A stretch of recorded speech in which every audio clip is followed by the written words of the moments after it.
Hello, my friend. Today I will tell you another long-forgotten legend. Close your eyes and let the magic transport you to Middle-earth. Our journey begins.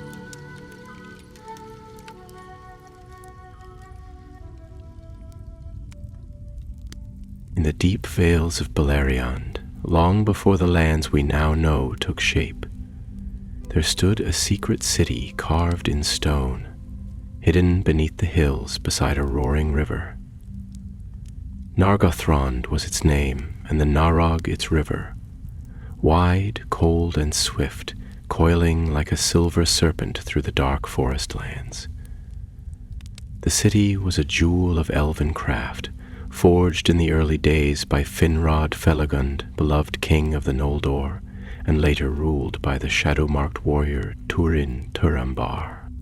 But our tale begins not with kings or warriors, nor with the mighty deeds of great lords, but with the young woman whose name was little known beyond her stone-carved halls. Elenith she was called, daughter of a mason and a healer, and, like many in Nargothrond, she was raised in the quiet strength of the city's deep ways, far from the sun, where torches danced like stars, and the sound of the river hummed always in the stone. Elenith was not famed in song, nor mighty with sword, but her hands were clever, her eyes sharp, and her heart stirred by tales of valor whispered around hearth fires. She walked often by the great bridge of Nargothrond, the one path that crossed the wild Narog. Long had Finrod kept it secret, but Turin, in his pride, had built the bridge in open defiance of Morgoth. A bold act, they said, and a reckless one. Now darkness stirred in the north. From Angband, the black foe of the world, Morgoth sent forth a shadow, Glaurung, father of dragons. He was a terrible creature, ancient and cunning, with eyes like burning gold and a belly lined with fire. Rumors came first, carried by wind and bird, tales of burning trees, of villages melted into ash, and of men fleeing like leaves before the storm. But soon the rumors were no longer rumors. Glaurung had risen again, and he marched south. In the high halls of Nargothrond, fear whispered through the stones. Turin had led many warriors north to meet the foe and destroy it before it could reach them, but he was gone long, and no word came back. In his absence, confusion grew. Some said, "Hold the city," others urged flight. Few agreed, and fewer still acted. But Elenith, though young, had seen the pattern of fear. She watched the lords debate and do nothing, and she knew, as many did in their hearts, that doom crept closer with every hour. It was on a morning of sullen skies that she rose from her bed, took her father's cloak, and walked to the bridge alone. The river boiled beneath her, swollen with storm runoff. The arches of the bridge were high and proud, built of stone quarried from the deep roots of the hills. Strong, yes, but not unbreakable. She ran her fingers along the cold edge of the stone and whispered to herself, "If the dragon comes, this is where he will cross."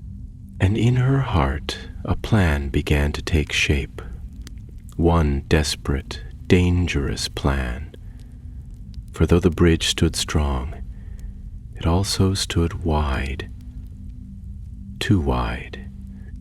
In building it, they had thrown open their gates to any who dared approach, and Glaurung would not turn aside. That night, Elenith returned to the old stores of the masons, where the tools of building and breaking slept beneath a thick coat of dust. She found the forgotten chisels and hammers, ropes of woven flax, barrels of oil for lanterns, and deeper still, she found the black powder the dwarves had once traded to the elves, a thing dangerous and rarely used, stored under lock and seal. Eleneth stared at the casks in the gloom. She remembered the old tales her father told, of how Finrod had sworn never to use such things in war. But this was no longer Finrod's city. This was a city standing on the edge of ruin. She took what she could carry. The next day, she spoke to none of the lords. Instead, she went to the lower halls, where the smiths, the builders, and the wardens of the storerooms lived. She spoke plainly, not with grand words, but with steady ones. "The dragon is coming," she said, "and if we leave that bridge standing, he will walk into our hearts and burn them." Some scoffed, others were afraid, but a few, just a few, saw the sense in her words. Old Barathil, the smith who had once built war machines in the siege of Angband, nodded slowly. A young warden named Kalin volunteered to scout the riverbank. A pair of masons remembered how the bridge was laid and where the stone was weakest, and so, while the lords quarreled above, a quiet conspiracy of courage gathered in the shadowed halls below. They had only days. The dragon's host had been seen from afar. Orc warbands in his wake, wolves and darker things beside. Smoke curled in the sky to the north. The scouts returned pale-faced, their voices hushed. The army moved like a black tide through the woods, unchallenged, devouring all before it. Still Turin did not return. Still the bridge stood, and still Eleneth labored.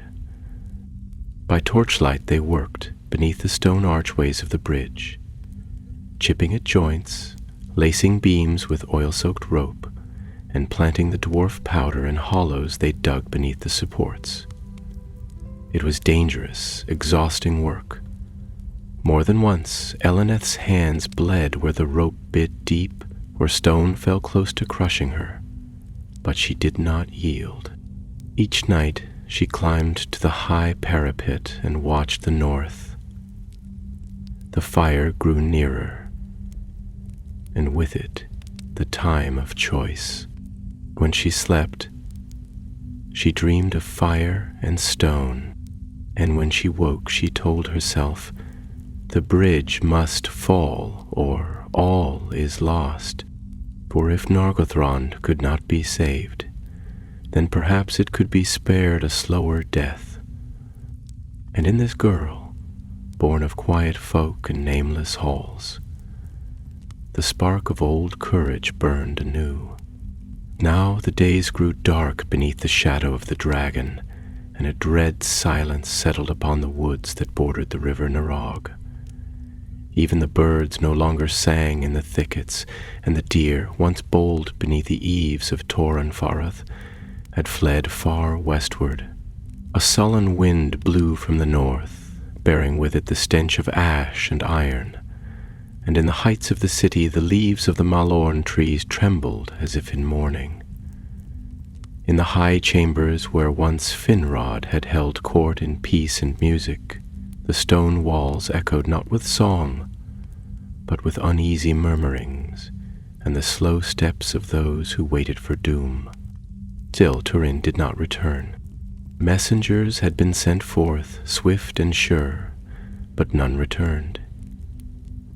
Some whispered that the armies of Nargothrond had been swept away in full, broken and scattered beneath the claws of the dragon and his horde. Others held grim hope that Turin, son of Hurin, would yet ride back with fire in his wrath and carve a path through the hosts of Angband as he had in days past. But Elenith did not wait upon hope. She had looked into the eyes of her people and seen the truth hidden there. Terror like a wound too deep to heal, and the creeping despair of those who know they are already lost. And so, while the lords of the House of the Hammer debated behind closed doors, and the folk of the city gathered what few belongings they could carry in hushed haste, Eleneth and her companions labored by night beneath the shadow of the bridge. Their hands were blistered and blackened with pitch, their breath ragged from the dust of stone and the acrid sting of the dwarf fire. But they did not falter, for they knew that if the bridge remained, it would bear the very enemy into their hearts, and all would be for naught. The bridge of Nargothrond was no mere crossing, it was a marvel wrought in pride, built wide and tall with 3 great arches of white stone, unshaken by time or flood. Turin, in his pride, had commanded it to be built in defiance of the hidden way, casting aside the secrecy that had long preserved the city from the gaze of Morgoth. He had said, "Let the foe come, and see that we fear them not." And in his wrath he had cast down the counsel of those who warned otherwise. Now that pride hung over them like a curse, and Eleneth, who had never sat at council, nor worn sword or helm, stood alone to undo what had been done in hubris. They came by night, cloaked and hooded, bearing casks of oil and powder, wedges of iron and ropes for lowering themselves down the supports. Callan, the warden, climbed like a squirrel down the stone ribs of the structure, finding handholds none else would dare. Berethil, old and grizzled but strong still, struck with the hammer where Eleneth marked the weaknesses. Together they worked in silence, for even the sound of a cough might echo strangely beneath the arch and draw unwanted eyes. They placed the powder in dry hollows beneath the keystone of the middle span, tamping it down with care, and laid their fuses where no wind or rain might touch them. Time pressed upon them like a tightening noose. On the 4th day a cry rose from the watchtower, and horns sounded low and grim.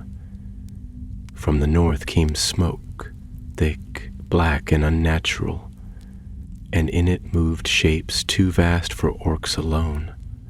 Scouts brought word.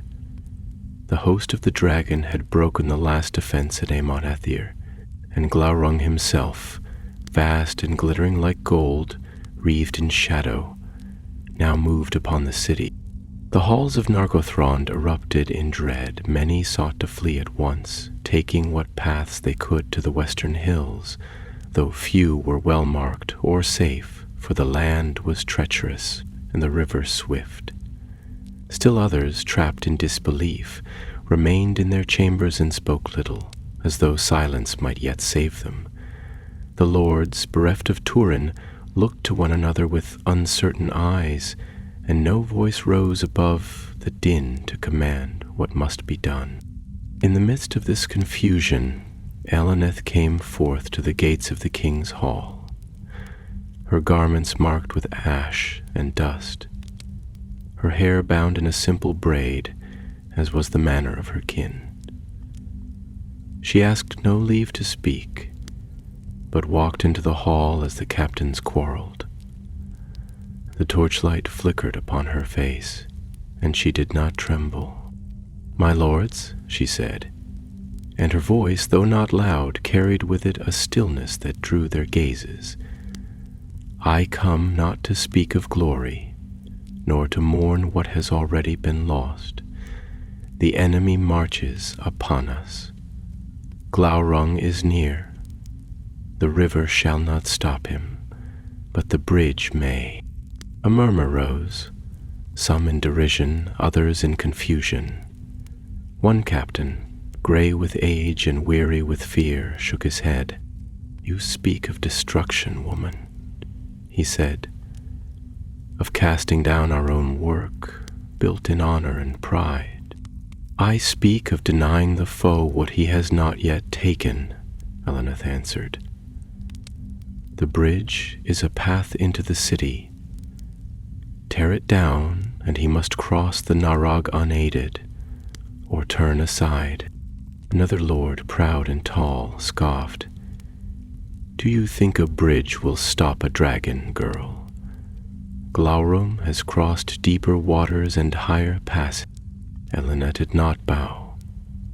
Then let him wade, let him climb, let him burn the trees and rage at the river.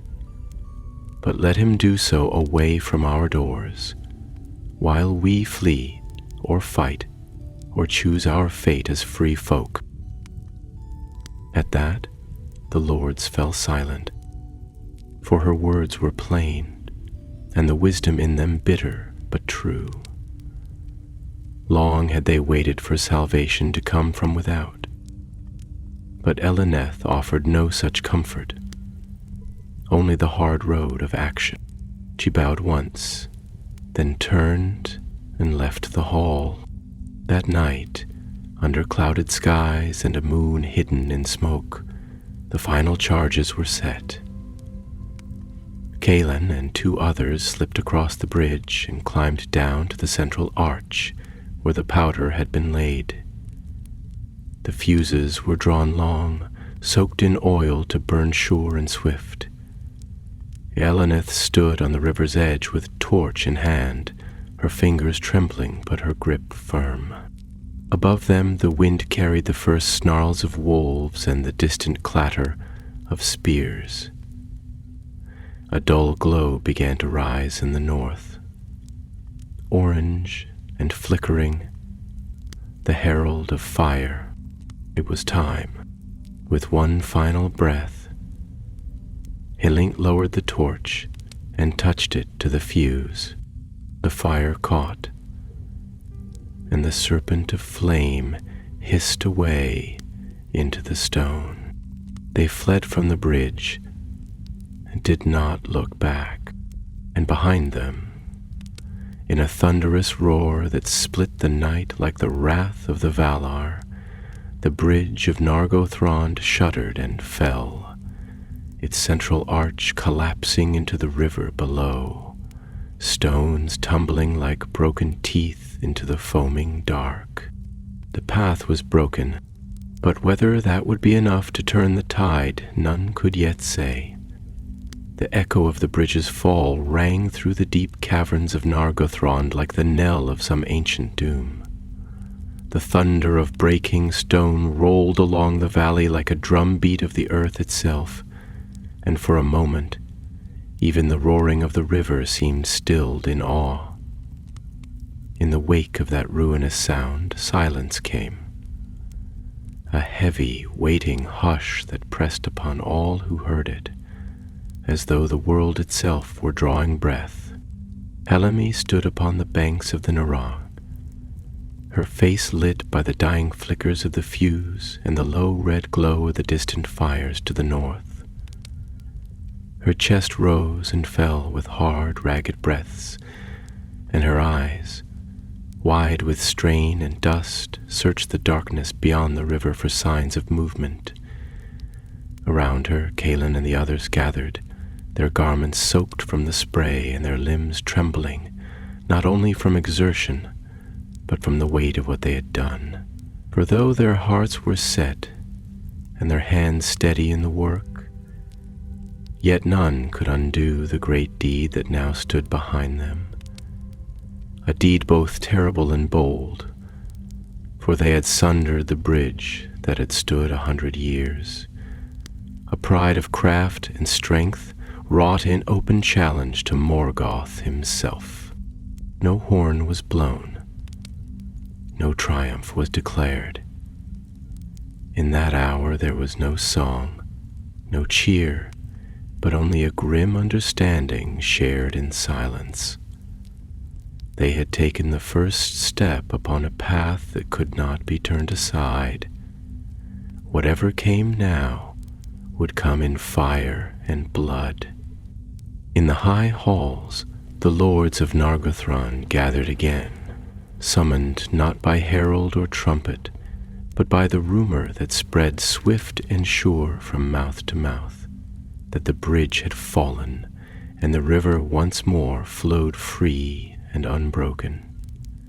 Some came with faces pale in disbelief, others in anger, and still more with eyes that held no expression at all, for they had long spent the last of their certainty. They found Eleneth there, waiting at the foot of the stairs to the upper chambers, her hands stained with soot and powder, her cloak torn, her brow unbowed. Did not speak at once. It was Galdor of the House of the Tree, eldest among them, who stepped forward at last, his silvered beard catching the glow of the wall lamps. He was a lord of gentle voice and even counsel, long weary of war, but wise in the ways of the world. "Did you not fear," he asked her softly, "that you might bring the wrath of the dragon upon us more swiftly? That in his rage he will lay waste to the land about and crush us beneath his feet, no longer slowed by the ways of caution?" To this Eleneth replied, "My lord, I feared that, and more. But I feared most that we would stand still and do nothing, and watch the gates fall before a single sword was drawn. I feared we would die not in battle, nor even in flight, but in despair." Then rose Ardal of the deep forges, whose forge halls rang with steel, and whose followers still numbered many. He stepped forward, anger writ upon his face, and said, "You have taken it upon yourself to decide the fate of the city, you who have neither sword nor seal, who hold no title nor command." But before Eleneth could answer, another voice spoke, this one soft and strange, from the shadows near the archway. It was Findor, a healer of the western quarter, who had once tended the wounded from the siege of Tolsirion. He stepped into the light, his robes plain, and his hands still stained from herbs and salves.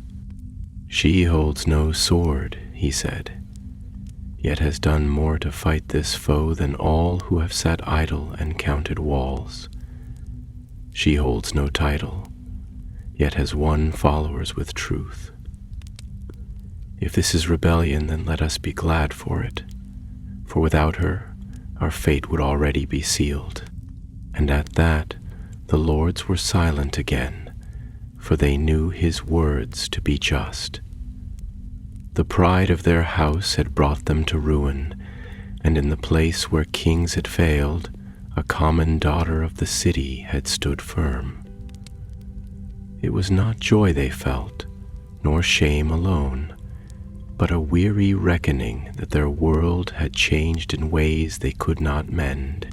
Thus did Eleneth walk from that hall with none to stop her, and the people who saw her pass gave way in quiet respect, though none called her by name, and no herald went before her. That night the last company of Nargothron's defenders was gathered, those who had not followed Turin north, and those too young or too old to have marched at all. They armed themselves with what weapons could still be found, swords from fallen halls, spears once used for ceremony, and shields whose emblems had long faded with time. It was no host of glory, but they were ready in purpose, though not in strength, and Eleneth, though she bore no helm nor mail, stood beside them, for she would not flee without those who had chosen to remain, and so the city prepared itself for the end, though no word of finality was spoken, for the sun had not yet risen, and perhaps there was still time for deliverance. Yet from the river banks the scouts returned with grim faces, and their words chilled the heart. "The dragon comes," said one, his voice hoarse from haste. "He is upon the north road, and the host is with him. The bridge is broken, but he does not halt. He comes, and the river shall not bar his path." At this, a gloom fell upon the hearts of all, for they had dared to hope, if only faintly, that the river would check the advance, that Glaurung, mighty though he was, would be turned aside or forced to ford the Narog at some distant place. But the scouts swore it, and their voices trembled with fear. "Hums as though he knows the very earth," another said. "No step falters, no turn taken in doubt. He knows where the waters lie shallow, where the stones are close, and he does not waver." Then Eleneth remembered the ancient tales, told by the eldest among the wise, of how the dragons of Morgoth were no mere beasts, but spirits of fire twisted and bound in flesh, cunning and cruel beyond the wit of elves or men. Glaurung had fought in the Battle of Sudden Flame, had shattered the hosts of Fingolfin, had burned the fields of Ardgalen to cinders. He was not blind nor heedless. He was a will dark and burning, with knowledge poured into him by the black foe himself. And now he came with purpose, as the defenders of Nargothrond stood their vigil upon the heights, watching as the far trees flickered with unnatural light, and the forest seemed to melt beneath the fire that moved among its roots. Orcs howled in the distance, and the screams of beasts filled the air. Glaurung came not as a stealthy shadow, but as a storm upon the plain, and behind him followed death. Then, in the last hour before dawn, as the sky turned gray with ash, Eleneth turned to Cailan and said, "Whatever comes, we must hold the gate until the last moment. There are still many within who must flee. If we cannot turn the dragon, we must delay him." And Cailan, though his face was pale, nodded and placed his hand upon the hilt of his sword. Thus the fate of Nargothrond drew near, and the woman who had shattered the bridge stood upon the final threshold of her city, her eyes fixed upon the flames to the north, awaiting the wrath of the first of dragons. At the coming of dawn there was no light, for the sun was veiled behind a pall of ash and smoke, and the very air seemed heavy with dread. The river, swollen by rains and stirred by the fall of the bridge, hissed and boiled with unease, as if it too felt the weight of approaching ruin. Along the northern road, where once the trees had grown thick and green, there came now a trail of fire and shadow, blackening the earth as it passed. It was not a swift advance like the gallop of riders, nor a sweeping charge, but rather a relentless crawl, steady and wide, like molten stone oozing from the throat of the world. Glaurung came. None who stood upon the heights of Nargothrond mistook the sound of his coming, though no horns heralded him, and no banners flew above his host. The ground shuddered as with the passing of a great beast, and the wind itself bore with it a heat that seared the skin and choked the breath. Trees burst into flame before his step, and the cries of dying creatures rose faint and terrible over the river's roar. Yet louder still was the grinding of stone, for the weight of the dragon was a burden upon the earth, and no path he trod remained unscarred. At his flanks moved the hosts of Angband, Orclegians clad in black mail, their eyes red in the gloom. And behind them came wolves in darker shapes, wraith-like and twisted, half seen in the drifting smoke. They made no haste, for they feared not resistance. They had seen the might of Turin broken upon the field, and the sword Gurthang, whose fame was growing even among the enemy, was no longer raised in defiance. Yet at the gate of Nargothrond there stood a line of defenders, not proud nor glorious in number, but grim in resolve. Eleneth was among them, garbed in a coat of mail too large for her frame, bound at the waist with a leather girdle. Her face was drawn and pale, marked with dust and wear, but her eyes were steady, and in her right hand she bore no sword, but a long spear of ash wood tipped with steel, plain and without rune. Calin stood beside her, and Barathiel the smith, his arms bare save for a ring of chain about his shoulders. There were others too, young men who had never seen battle, old ones who had fought long ago and thought their swords forever sheathed, and a few women who, like Eleneth, had cast aside fear in the face of doom. They did not speak. Each knew that no wall, no gate, and no blade of theirs could withstand the fire drake of Morgoth.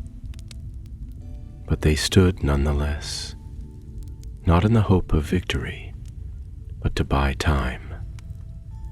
For behind them, deep within the city, the hidden ways had been opened, and the people of Nargothrond, those who could not fight, were slipping away into the hills, carrying with them what little they could bear of their homes, their histories, and their hope. It was the moment of stillness before the storm. Upon the far bank of the Narog, where the broken span of the bridge now fell into ruin and spray, Glaurung appeared. His form was vast beyond measure, golden scaled and crowned with horns, his belly low and heavy, his limbs clawed like iron.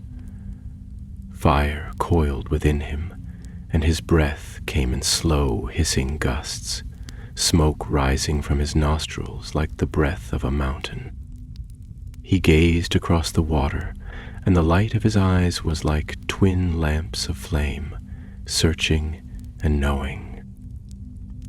He saw the broken bridge. He saw the defenders at the gate, and he laughed. It was a deep, rolling sound, not of mirth, but of scorn. A sound like stone collapsing in a cavern, or thunder echoing through a tomb.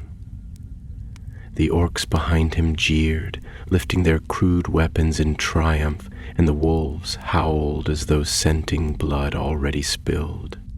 Then Glaurung lowered his head and began to move. He did not turn aside.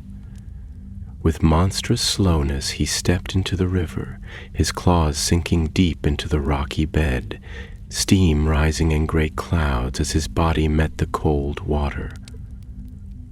The Narog hissed and boiled, but it did not stop him. With each step, the river swelled and surged, but he pressed forward, unheeding. The current fought him, but he was ancient and terrible, bred not of the world's gentle things, and the river could no more halt him than the wind might stop a falling star. Upon the heights, the defenders watched in silent awe. Many felt their courage falter, for the sight of the dragon in the full of his wrath was a thing few could bear, and the will of Morgoth lay heavy upon him, bending the hearts of those who beheld him. Yet Eleneth stood firm, and when Callan turned to her with eyes filled with dread, she answered with no words, but with a single glance, and he drew his sword. Glaurung reached the far bank, and stepped upon the stoneway that led up toward the gate. The battle began not with fanfare, but with sudden fury. Arrows flew from the walls, striking the orcs that clambered behind the dragon.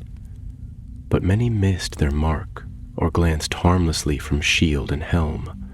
Spears were cast and rocks hurled from the parapets, but Glaurung did not slow. He reared upon his hind legs and spewed forth a blast of fire that struck the gate with terrible force, and the iron bindings glowed red with heat.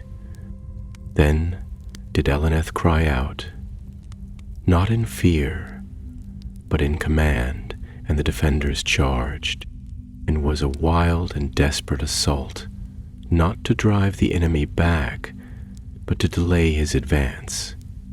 They flung themselves upon the orcs that poured in behind the dragon, striking down what foes they could reach, and retreating before the weight of numbers. The clash of steel rang through the hollow gate halls, and the screams of the dying rose high into the smoke-laden air. Barathil fell, bearing 3 foes to the earth with him. Cailan fought beside Eleneth, his blade flashing in the gloom, but he was struck by a wolf beast that leapt from the side and was dragged down. Eleneth turned and drove her spear into the creature's flank, but too late to save him, and she knelt but a moment by his side before rising again to stand alone. And still the dragon came on. He did not rush, for he had no need.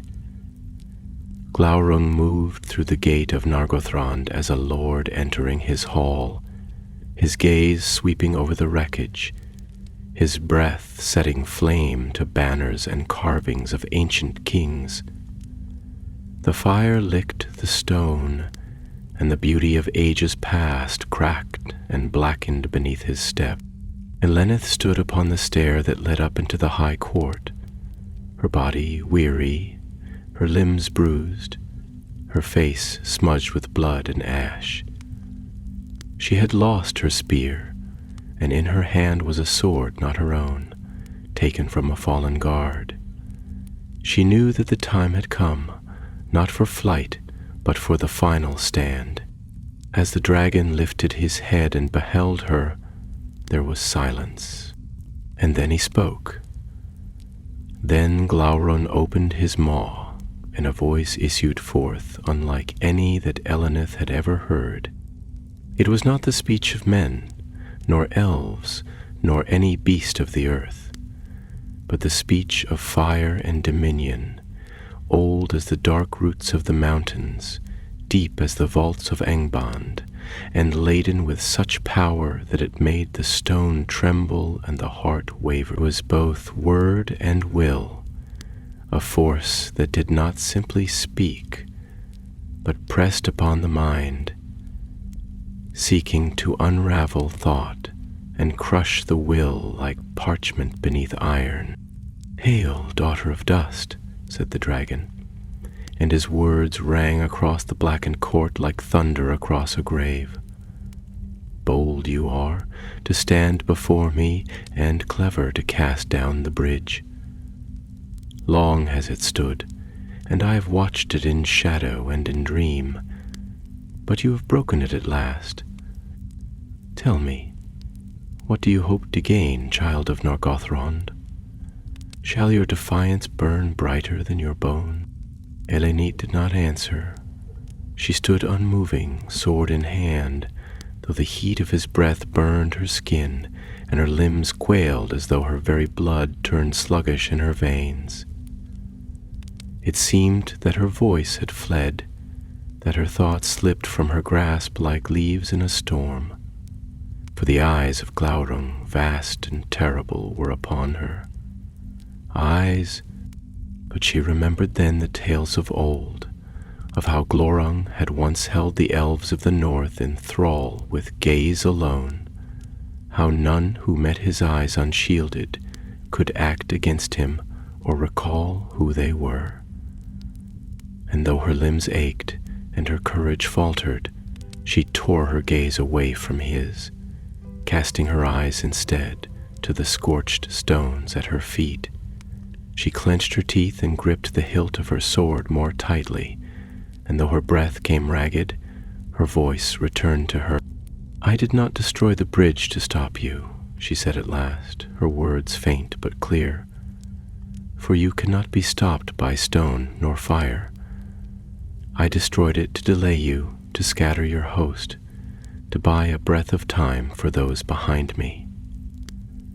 And if in doing so I stand now before my end, then let it be so. For better to fall in defiance than cower in hiding. The dragon stirred. His great head tilted slightly, and his long neck curved like a serpent, preparing to strike. His golden hide shimmered with the fire beneath, and smoke rose from his nostrils in slow, winding tendrils. Yet he did not strike. "A noble death you seek," he said, and now his voice was softer, almost mocking in its tone, but foolish all the same. "You are not of the house of Hador, nor of Beor, nor are you of any line the world shall remember. There is no fate for you but to perish unmarked, your name unspoken in the songs of the wise. Why cast your life upon the stones for a city already fallen? Why die when you might kneel and live?" Then Eleneth, still gazing down, though her heart beat like a war drum in her breast, answered once more. "Because I do not kneel to shadows, I do not serve the flame that devours, nor the hand that burns what it cannot claim. I am a daughter of Nargothrond, and though I am not great, I am not afraid of you." At that, Glaurung's laughter broke forth once more, louder than before, and the fire of it cracked the stone. "Not afraid? All fear me. Kings and captains, lords of the Elder and warriors of old, they fled before me or died. Not afraid?"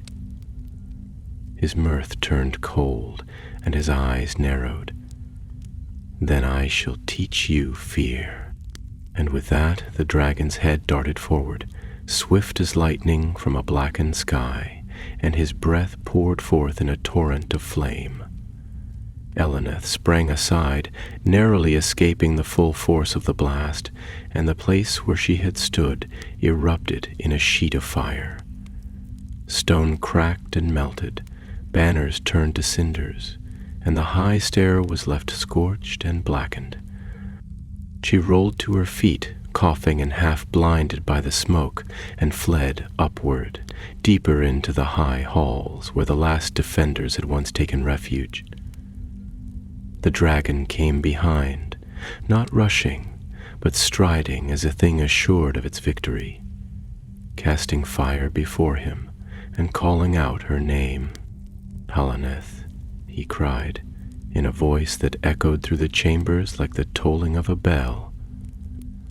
"You who broke the bridge, you who think to defy me, come forth. Let all who remain in Nargothrond behold how I end the line of fools." She did not answer, for her breath was gone and her strength near spent, but she fled as she could, winding through the secret ways of the upper halls, through chambers once filled with light and lore, now dark and ruined.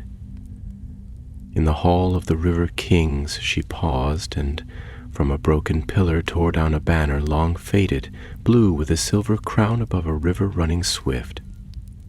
This she tied about her arm, and in that simple act found her will renewed, not in pride but in memory. For this had been Finrod's hall, and the mark he had left still dwelt in the stone.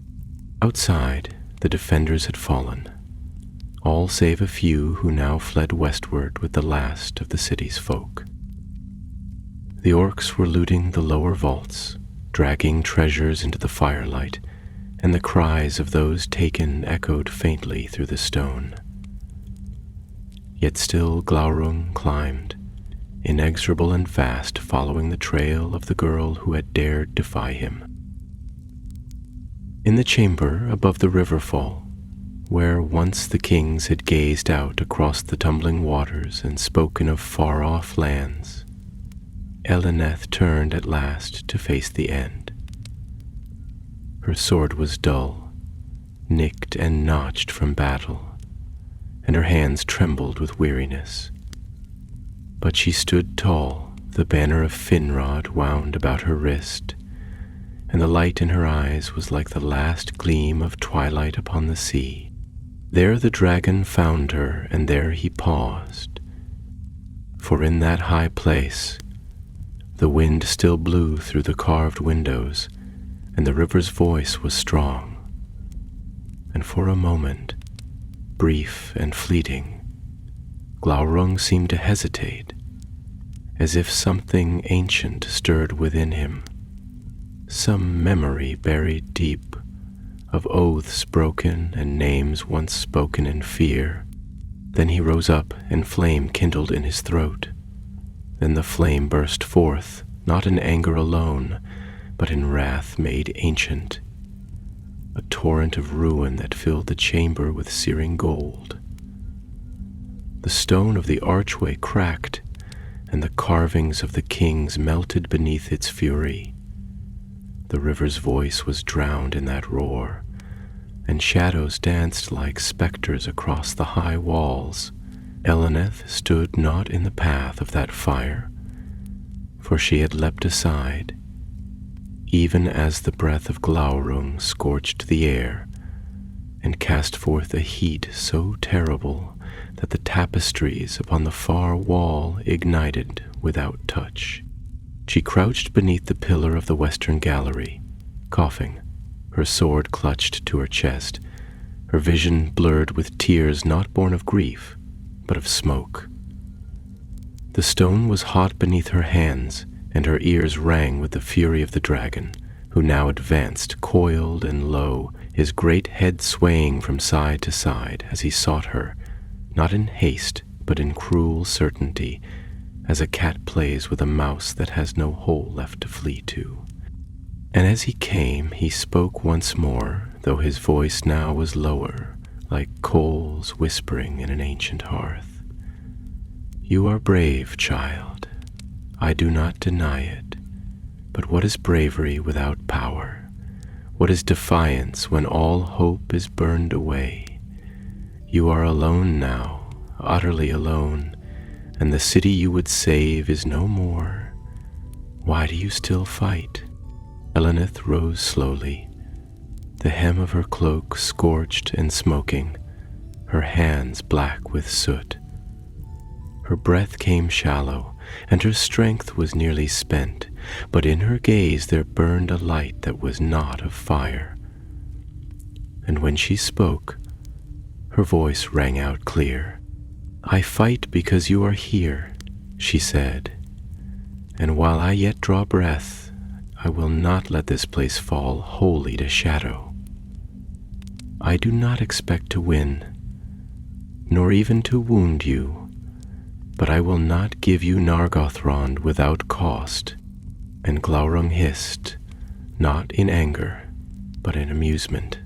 So be it, daughter of stone, he said, and lunged. His body swept through the chamber like a wave of molten iron, but Eleneth darted aside, swift and low, and ran not toward the exit, but toward the edge, where the great window opened upon the falls of Narog. The wind there was stronger, and the spray rose in silver mists, cool and clean, a balm against the heat.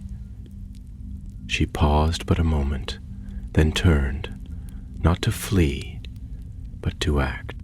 There, set in the stone, was the lever of an old mechanism, long disused, its purpose forgotten by many, though the lore masters once spoke of it in tales of Finrod's time. It was the lock of the floodgate, hidden beneath the great hall, designed to release the waters of the river in times of siege, to drown the lower vaults and bar all entry from beneath. It had not been used in an age, and many thought it broken or sealed. But Teheleneth had studied well the old ways of the builders, for her father had been of the Stonewrights Guild, and she had once walked with him through the tunnels where the river ran deep beneath the floor of the city. She had seen the ancient wheels, the cranks and levers, left in disrepair but not beyond hope, and she had not forgotten. With a cry, she cast her weight against the lever, and at first it did not move. The iron was rusted, the hinge thick with dust, and her strength was but that of a weary girl. Yet she pressed again and again, teeth clenched, feet braced against the wall, until at last the mechanism groaned, and the sound of grinding stone echoed through the floor. Beneath them, something ancient stirred. Glaurung halted, his head rearing, nostrils flaring. He felt the tremor, sensed the shift of weight beneath his claws. He hissed, and the chamber darkened, for the fire in him recoiled from the waters now waking in the depths. Aleth did not wait. He turned and ran, back across the broken stones, through the heat and smoke, to the far side of the chamber, where the passage opened once more to the high stair. Behind her, the floodgates loosed, and the river, held long in check, rushed forth with a roar. From the deep channels beneath the hall, from the long-forgotten sluices beneath the city, the waters surged upward. They came first as a wind, cold and howling, and then as a wall of silver and foam, crashing through the lower levels with the fury of a storm unbound. The orcs in the vaults screamed and were swept away. The dragon reared, his limbs battered by the rising flood, his fire hissing and sputtering as spray struck his hide. Eleneth reached the stair and climbed, even as the waters surged behind her, carrying with them the wreckage of stone and the bones of the fallen. She dared not look back, for to falter would be to fall, and to fall was to drown or be devoured. She reached the final step and cast herself forward into the light beyond, tumbling into a chamber half lit by the breaking dawn. Behind her, the waters crashed upward, and Glaurung roared, not in triumph, but in rage. For though the flood could not destroy him, it had robbed him of his prize. The lower halls of Nargothrond were lost to him, and the spoils of war swept away. He thrashed in the rising river, and his body struck the walls, breaking pillars and cracking arches. But the water only rose higher, a tide unmoved by flame or fury. Eleneth crawled to the threshold and pulled herself upright. Her sword was lost, her cloak torn, her face cut and bruised, but she stood. From the high window she beheld the river, now wild and white, spilling forth from the broken heart of the city. The bridge was gone, the gates shattered, the treasure halls drowned, but in the hills beyond she saw movement. Figures climbing through the mist, carrying with them children and the old, wounded and weary, but alive. The folk of Nargothrond were escaping, and she had bought them the hour they needed. In the chambers below, the roars of the dragon grew dimmer, muffled by water and stone. Glaurung did not die, for such power was not given to her hands. But he was delayed, and his wrath turned from conquest to vengeance. He would burn the forests, hunt down those who fled, and shatter the bones of the world before his rage was quenched.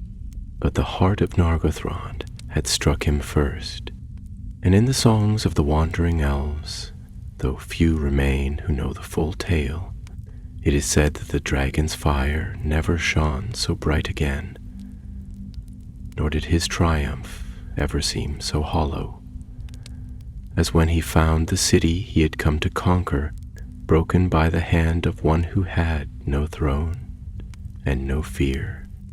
Now it is told in the older songs of the south that the dragon did not cease his pursuit when the river rose, and the vaults of Nargothrond drowned in their own defense, but rather turned his wrath upon the land itself, and in his fury he laid waste all that grew and stood in the vale of the Narog. Yet in that hour of chaos, the survivors of the hidden city, those who had fled beneath the hills, and those who had found refuge in the western woods, found themselves scattered and leaderless, their hearts heavy with grief and fear.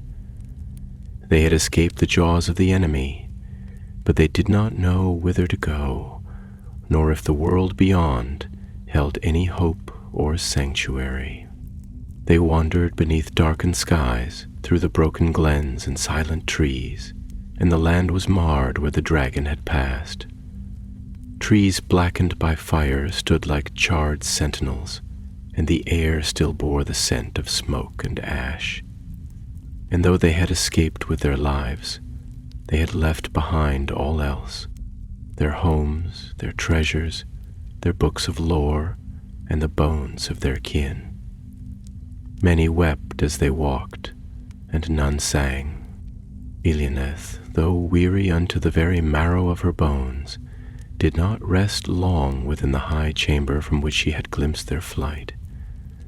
She knew that Glaurung had been turned from his path, but not undone, and she feared that unless the scattered folk were led to safety, the dragon might still find them, and complete what he had begun. Therefore she descended once more from the upper halls, passing through chambers now drowned and broken, treading paths still strewn with the marks of fire and ruin, until she came at last to the hidden stair behind the kitchens, an old way known only to those who had served the city, a way that led west beneath the hills. The stair was narrow and steep, carved by hands long dead, its walls damp with the breath of the river, and lit only by the faint gleam of phosphor upon the stone. But she passed through it as one who knows the dark, and emerged, after a long and silent descent, upon the mossy slope that overlooked the forest fringe. There, in the shelter of a hollow glade, she found them, the survivors of Nargothrond, huddled beneath the boughs of withered trees, their eyes turned to the north, where the sky still flickered with the glow of distant fire. When they saw her come, many gasped in wonder, for they had thought her dead, swallowed by fire or flood, lost in the halls she had dared to defend. But she came among them like a figure of myth, soot-stained and wounded, her hair unbound, her garments torn by war, and yet standing tall, and in her eyes there burned the light of unbroken will. Then one among the people, an old woman who had once kept the lanterns in the upper courts, stepped forward and bowed her head and said, "Lady, you have brought us forth from fire and darkness, and though we have no crown to place upon your brow, yet we will follow you if you bid us walk." Elianeth did not answer at once, for her heart was troubled, and she felt the weight of many lives upon her shoulders. She had not sought command, nor glory, nor the names of heroes. Yet in that moment, with the cries of the dragon echoing still in the wind, she knew that silence would be the same as death, and that to turn away now would be to betray all she had labored to save. Therefore she spoke, and her voice, though hoarse, was steady. "Let us not wait upon hope that will not come. The city is lost, and the dragon has poisoned the land. But there is still a way west, through the forest paths to the realm of the Fala Thrim. There Curdon holds his haven by the sea, and if we can reach his walls, perhaps we shall find rest. We must move swiftly and not in great number, lest the dragon scent us again. The strong must bear the weak, the wise must guide the lost, and none must falter, for the shadow is not yet lifted." Then she turned and looked back just once to the hidden door from which she had come, and the hill that crowned the broken halls of Nargothrond. The sun was rising, but it brought no warmth, for the sky was veiled in smoke, and the light it cast was cold and pale, as though the world itself mourned what had passed. Thus began the march of the remnant. They moved in silence through the woods, by paths known only to the hunters and the lore masters who had walked them in secret years before.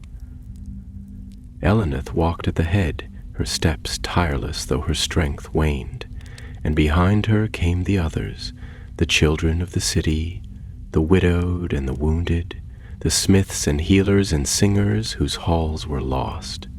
There were few warriors among them, and fewer still who bore arms.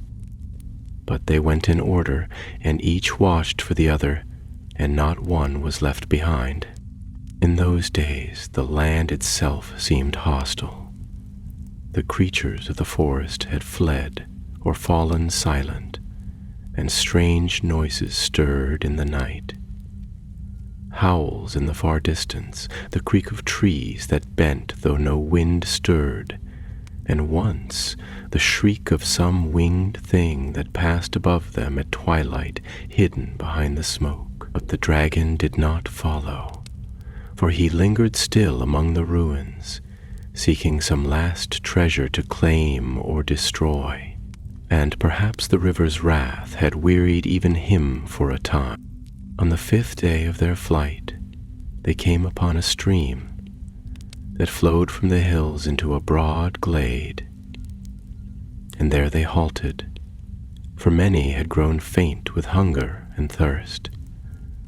They drank, and some wept again, for the water was sweet and clean, untouched by fire, and the trees there bore signs of new growth, and it is said that Elianeth, though she did not sleep, sat beside the stream and laid her hand upon a stone that bore the mark of the Noldor, and she sang, softly and without words, a song of mourning and remembrance, and the wind bore it through the branches like a breath of spring. There, beneath the open sky, the people rested, and though they knew the road still lay long before them, a small spark of hope returned, for they had come through the fire, and one among them, born not of noble house nor storied line, had shown them the way. Now the days passed more swiftly than they could be measured, for in their flight time lost all count, and the company of the remnant journeyed westward beneath a sky that bore neither sun nor stars, only a pale gray veil that shifted with the wind and ever threatened rain. The woods grew thicker as they passed beyond the Narog's valley, and the air grew cool with the breath of the sea, though its voice was not yet heard. Still they pressed on, though their limbs ached and their hearts wearied, and the name of Nargothrond, once spoken with pride, now passed their lips only in whispers. The trees of that land were older than memory, and they bent low over the path like watchful sentinels, their bark gray and smooth, and their roots coiled like serpents upon the forest floor. Ferns rose in great plumes, and the ground was soft with fallen leaves, untouched by war. Yet even in that green silence, fear walked with them, and none dared to laugh, for the shadow of Glorung still lingered in their thoughts, and behind them lay a city drowned in fire. Eleneth led them still, though her steps had slowed, and she no longer bore weapon or mail. Her garments were torn and stained with travel, and her hair hung loose about her shoulders, but none mistook her for lesser than she had been in the hour of defiance.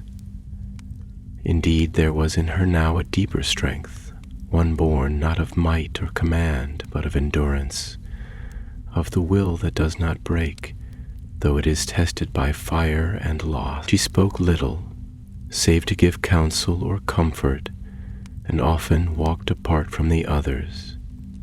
Her eyes turned west, as though already she sought the sight of the sea.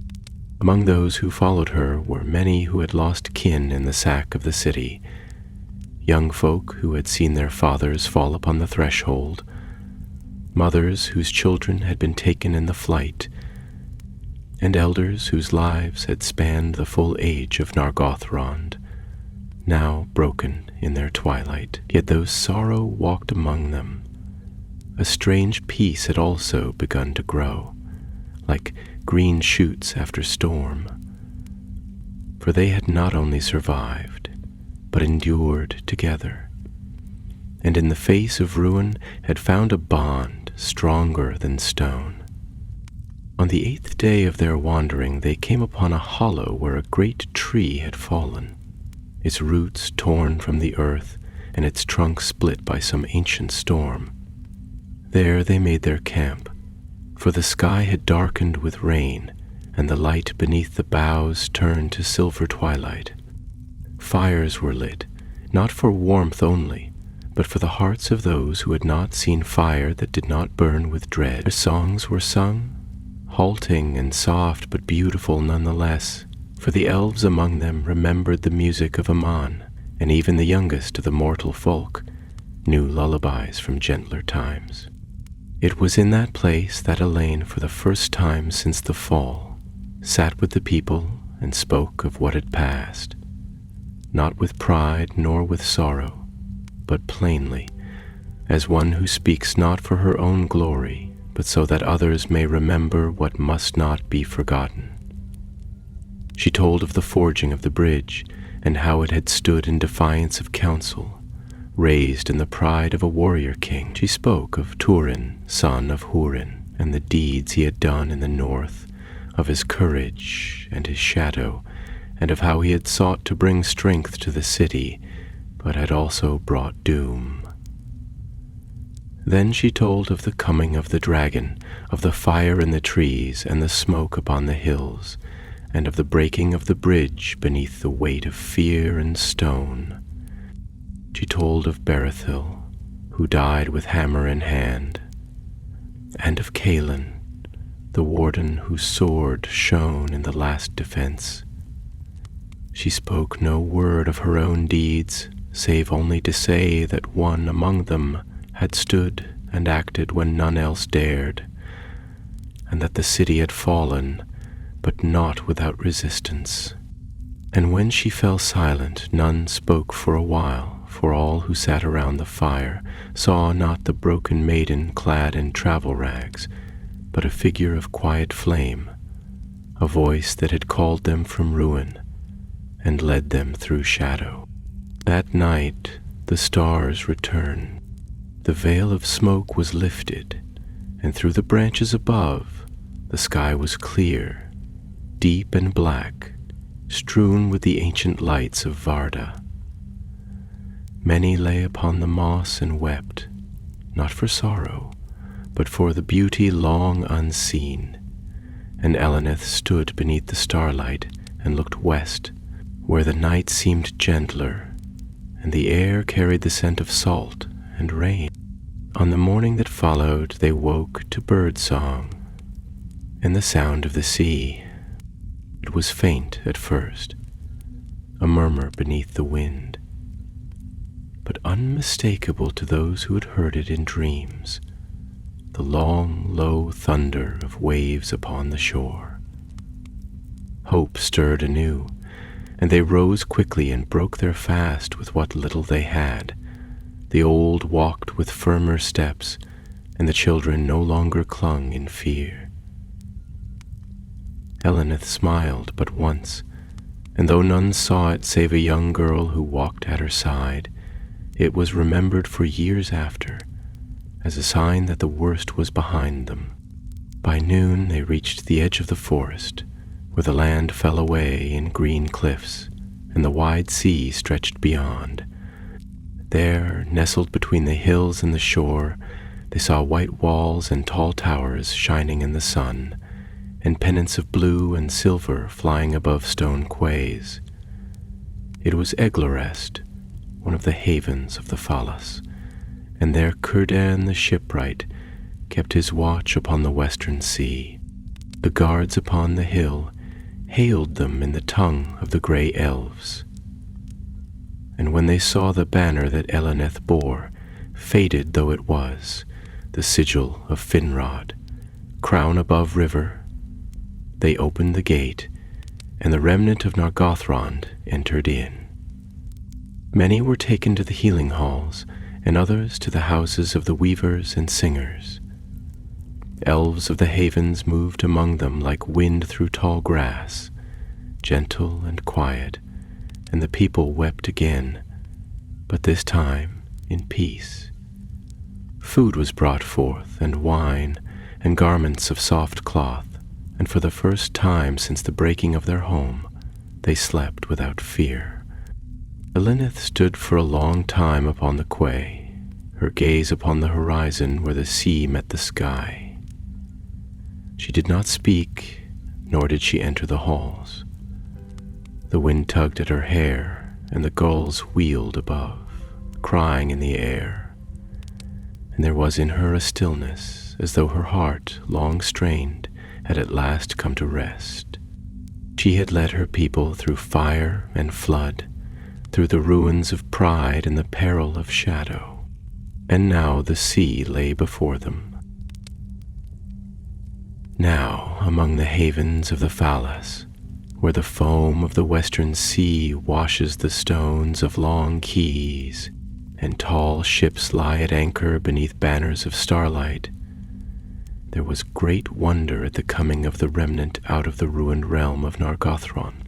Long had the elves of Eglarest heard whispers of the war in the north, and darker rumors still had come down the coasts, of flames devouring the trees of Region, and of a shadow in the shape of a serpent that had descended from the Thangorodrim, scattering all before it.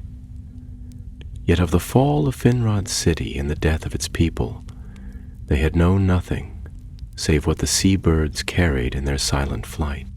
Círdan the shipwright, lord of the havens, came forth in that hour to behold the exiles, and his heart was heavy, for he saw in their faces not only the weariness of the road, but the sorrow of a people who had looked upon the ruin of their house and the desolation of their hope.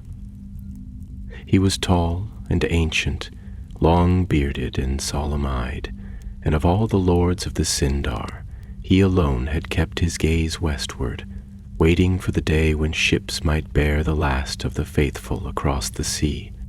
When he looked upon Eleneth, he said no word at first, for she was clad in the raiment of travel, her garments plain, her feet bare and bruised, and her hair unbound. Yet her bearing was that of one who had borne the weight of great things, and had not been broken. And though she did not wear sword or crown, nor carried herself as a queen, there was in her eyes a light that did not yield. And Círdan perceived that here was no mere daughter of the fallen city, but a spirit shaped by fire and steeled by sorrow. At length he spoke, and his voice was like the sea at twilight, calm and deep. Long has it been since folk of Nargothrond came to these shores, and never before have they come as exiles. What tidings do you bring, and what tale lies in your steps, daughter of stone?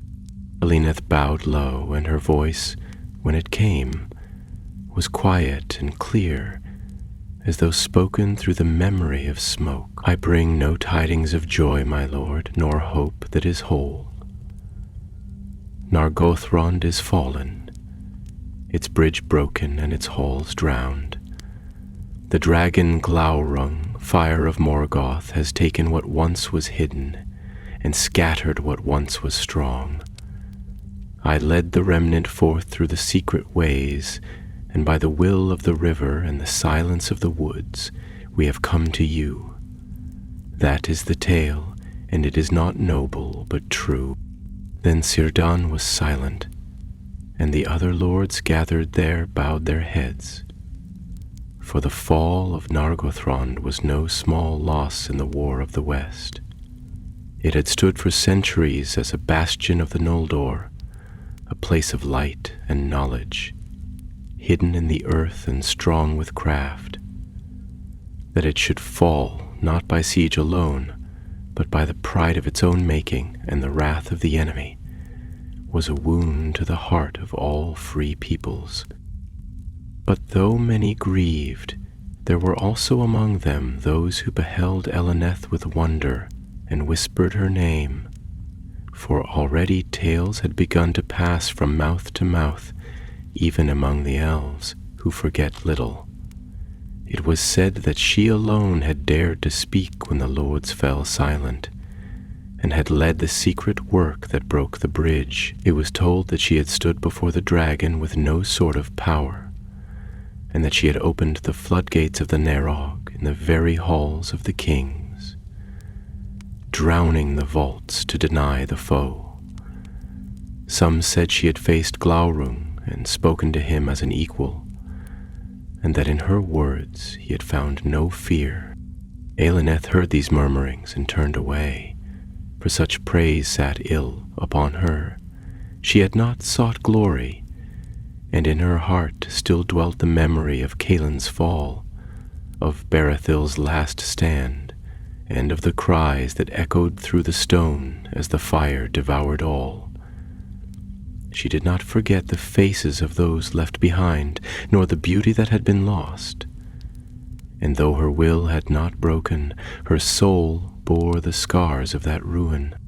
Círdan, seeing her grief, laid his hand upon her shoulder and said, "You have done what few would dare, and more than many could. Let not sorrow blind you to the light your deeds have kindled, nor to the lives your hand has saved. Rest now in these havens, and know that you are welcome." So Eleneth remained in Eglarist, and the people of Nargothrond were housed in the halls by the sea and given comfort and healing. Some among them found peace in the rhythm of the tides, and took to the ways of the shipwrights folk, learning the crafts of sail and timber, and walking the quays in the long light of evening. Others, though their wounds healed, could not forget the city beneath the hills, and spent their days in silence, gazing westward, or singing to the waves songs of a land now lost. Eleneth, though she was honored by many and sought out by the wise, dwelt apart. She walked often upon the cliffs, where the sea wind sang in the grasses and the spray rose high against the stone, and there she would sit for hours, her thoughts turned inward. She spoke seldom of the past, and never of the bridge, save once to a lore master of the havens, who asked her in the manner of the old tongue what had driven her to do what she had done. To this she answered only, "There was no one else." Thus her fame grew not through words, but through silence, and her name passed into song among the elves, though she herself took no part in their making. The tale of the woman who destroyed the bridge and stopped the army was sung in the halls of the havens, and later in the woods of Osiriand, and later in the woods of Osiriand, and some say it reached even to the ears of Melian in Menegroth, who wept when she heard it, for she foresaw that the days of the hidden kingdoms were drawing to a close. But as the winter turned to spring, and the days grew longer, a change came upon the sea, and the ships of the Philathrum set forth again, bearing messages of warning and hope to the scattered realms of Beleriand. War was not ended, and Morgoth's shadow grew ever wider, but in the hearts of those who had known Eleneth, there remained a spark that even the darkest night could not extinguish. For it is said that in the age when great powers stirred, and kingdoms rose and fell like the tide, the deed of a single woman who stood alone in the fire bore more weight than any crown, and that her courage shone brighter than all the jewels of the Noldor. Now the seasons turned, and the shadow that had fallen over the land of Beleriand deepened. For Morgoth the Black Foe was not content with the sack of one stronghold, nor was his fury spent in the ruin of Nargothrond. From the towers of Thengordrim he cast his will forth across the world, and the hosts of Angband multiplied and moved ever southward. Clothed in fire, the green fields of the north were trampled beneath their march, and wherever the light of defiance still lingered, it was hunted by darkness. Yet in the west, upon the shore where the waves break in endless rhythm, and the stars are mirrored in the deep waters, the havens of the Falas stood still, bright and steadfast, though they bore now a heavier burden. For not only the folk of Nargothrond, but others also, wandering survivors of the northern wars, and fugitives from the ruins of Dorthonion and the burned woods of Brethil, found their way thither, seeking refuge in the shelter of the Sea Lords. And Círdan, though his ships were few, and his warriors fewer still, opened his gates to them all, and made fast his walls.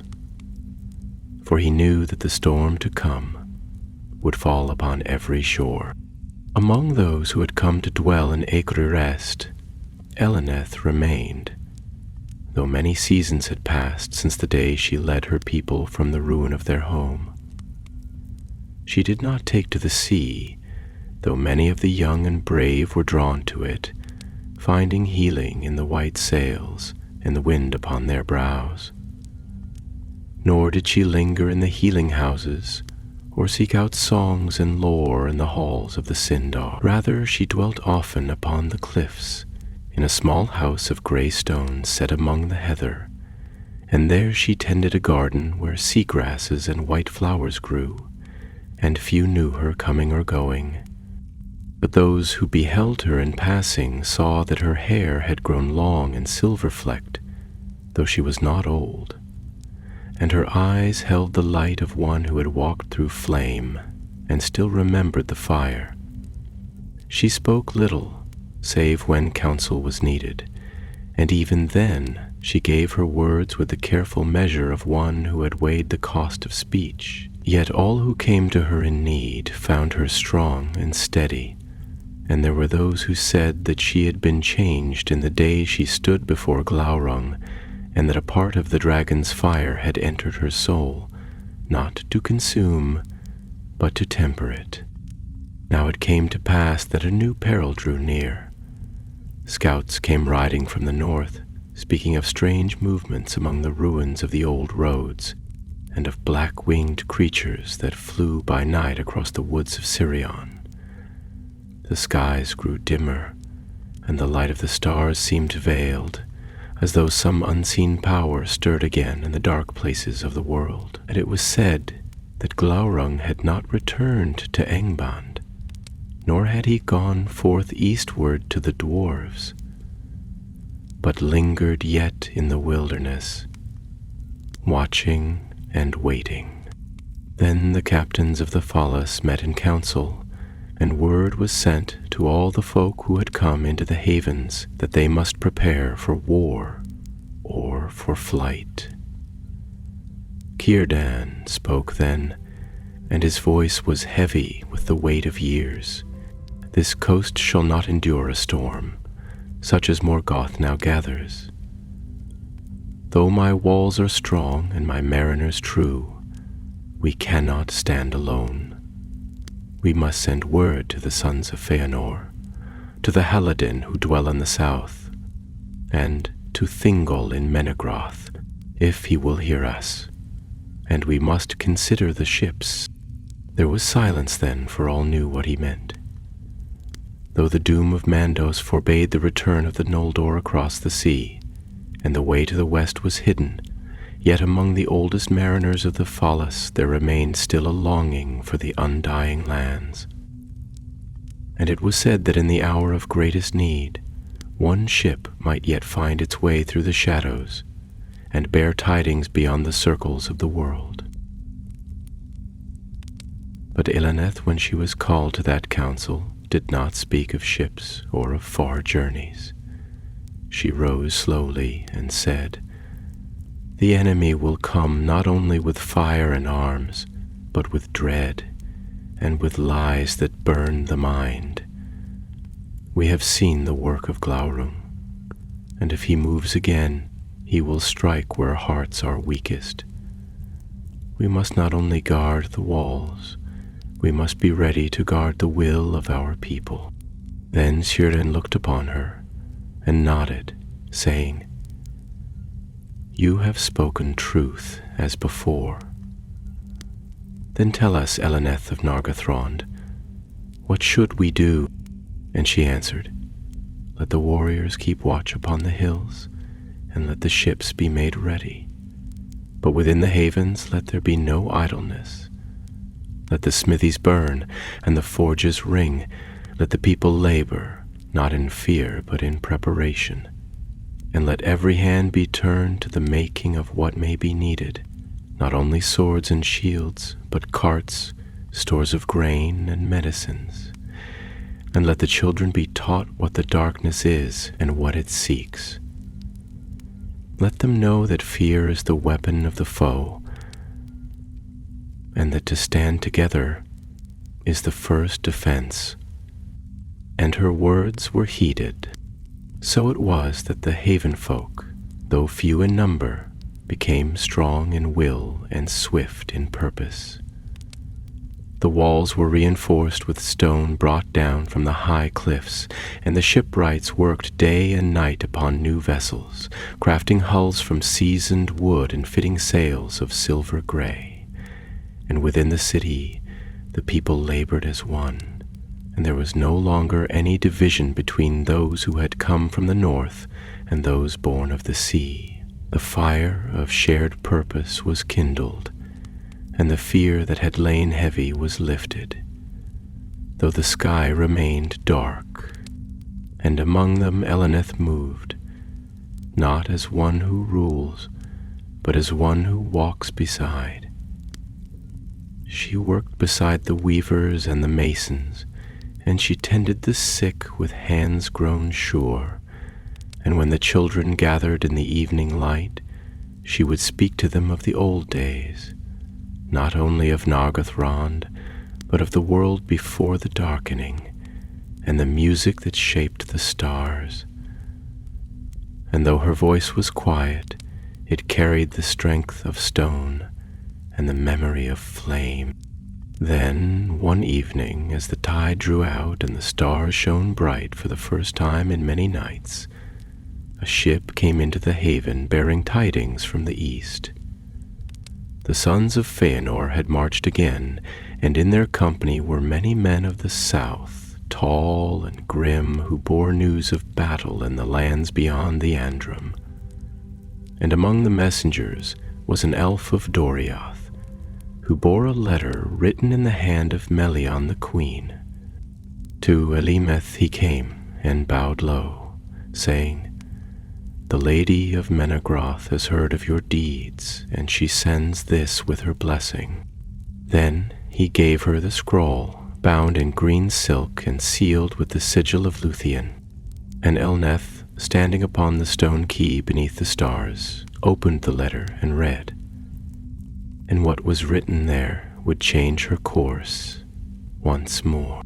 The letter of Melion was written in the flowing hand of the Sindar, with words woven in wisdom and foresight, and though its phrasing was gentle and veiled in courtesy, it bore within it a summons clear as the call of a silver horn. In it the Queen of Doriath, daughter of the Maya of Valinor, who had dwelt in the gardens of Lorien before the rising of the moon, spoke of shadows moving in secret beneath the roots of the world, of old powers stirring beyond the knowledge of elves or men, and of a thread of fate yet unbroken, woven through the ruin of Nargothrond. It was not a command, nor a request, but a beckoning, soft as the falling of leaves in autumn. "If you have the will," she wrote, "and if your heart still burns with the fire that defied the dragon, come now to Menegroth, for a road yet lies before you, and though it is dark, your steps may yet guide others who cannot walk it alone. The time of waiting is ended. The hour of small hands is begun." Long did Eleneth stand in silence, the letter open in her hands, while the sea winds passed gently over the quay and the stars shone bright above her. Behind her, the lights of the haven flickered in quiet strength, and the ships rocked upon the tide, their white sails furled, their keels resting like sleeping birds upon the water. In her heart warred two voices, one the voice of peace hard won, of rest long denied, of wounds that had not yet closed, and the other the voice that had risen first upon the bridge and had stood before the fire and would not yield, calling now again. She did not answer at once. For many days she remained in the stone house upon the cliff, and none disturbed her, though the people of the haven watched the light in her window and spoke little. They knew that she had walked farther than most dared even to dream, and that her choice, whatever it might be, would be her own. At last, on a morning when the sea mist had not risen and the horizon lay sharp and blue beneath the sky, she came forth. She was clad not in gray, but in a mantle of deep green, like the forests of Narog before the fire, and in her hair she had bound a single silver thread, bright as starlight in the sun. She bore no weapon, but in her hand was a staff of white ash, unadorned and smooth, cut from the woods beyond the river's mouth. She walked to the gates of the haven, where Círdan awaited her, and bowed. "I will go," she said, "not as a herald, nor a warrior, but as one who remembers what must not be forgotten. If the Queen of Doriath calls, then I shall answer." And Círdan, though his heart was troubled at the thought of her leaving, for he had come to honor her above all others, said only, "Then go with the blessing of the sea, and may your path be watched by stars, though the woods be dark." So she departed. With her went 3 companions, an elf of the Falas named Lamir, whose kin had fallen upon the shore of Brithumbar, a healer of Nargothrond, wise in herbs and song, who bore the name Arverthil, and a mortal man, Berig of the Brithil woodfolk, who had taken no wife and claimed no house, but had fought beside Eleneth in the last defense. They journeyed eastward by the roadless hills and the secret paths, moving swift by night and resting by day, for the lands between the sea and the great forest were no longer safe. The shadow of Morgoth spread still, and even in the wilds strange shapes were seen by moonlight, and voices murmured among the stones. But Eleneth did not falter. She led them through tangled woods where no trail was marked, and across cold streams whose waters were veiled in mist. She crossed the grasslands of the Narog's westward flow, where once she had stood in youth, watching the city lights glow, golden in the cliffs above the river. Now there was no light, and the land lay quiet as a grave. But she did not weep, and at last, after many days, they came to the girdle of Melion, the unseen wall that surrounded Doriath, through which no stranger passed unless granted leave. There they were halted by the guards of Thingol, tall and silent in green raiment, and their leader stepped forth, his spear in hand, and asked their names. Eleneth stepped forward. "I am Eleneth, of the house of Nargothrond, who broke the bridge and stood against the dragon. The queen has called me, and I have come." Then a strange thing occurred, for the forest stirred, and the air grew lighter, and a voice, not of mortal tongue, nor wholly elvish, spoke from within the trees. "Let her pass." And the guards lowered their spears. Thus was Eleneth brought into the 1,000 caves of Menegroth, carved in the heart of the woods beside the river Escalduin, where marble pillars rose like the trunks of trees, and the light of stars was mirrored in stone. There she came before Melian, the queen whose gaze pierced the hearts of all who stood before her, and whose beauty, it is said, had not faded since the dawn of the world. Melian looked upon Eleneth and smiled. "I knew you would come," she said. "You are of no great house, nor of famed descent, and yet the flame that burns in you is brighter than many of the storied line. You are one of those whom the enemy fears most, not for your sword, but for your will. And the time is come when such as you must rise." Then she laid her hand upon Eleneth's brow and gave her a blessing that has not been recorded, for it was spoken not in words, but in thought, and only Eleneth received it. And so it came to pass that the woman of Nargothrond, who had once been known only as a mason's daughter, stood among the lords and wise of Doriath, and her counsel was heard when the great Gratha were gathered. She did not seek renown, nor did she dwell long in one place, for wherever the darkness spread, she went, quietly and without herald, to bring hope where it flickered low, and to teach those who would resist that even in ruin courage remained. And in years yet to come, when the final battles raged and Beleriand was broken, the songs of many lands would speak of Eleneth, who destroyed the bridge, who stood before the dragon, who led her people through the fire, and who walked unseen through the halls of kings to light the path that others might follow. And though her name was never written among the high lords of the Noldor, nor etched upon stone, it passed from voice to voice in quiet places, from mother to daughter, and from wanderer to wanderer, as the name of one who dared, when all else fell silent, to act. Thus ends the tale of Eleneth, the woman of Nargothrond, who destroyed the bridge and stopped an army. And though Nargothrond is no more, and its towers lie beneath the broken hills, her deed endures, undimmed by shadow, for what is remembered in courage is never wholly lost.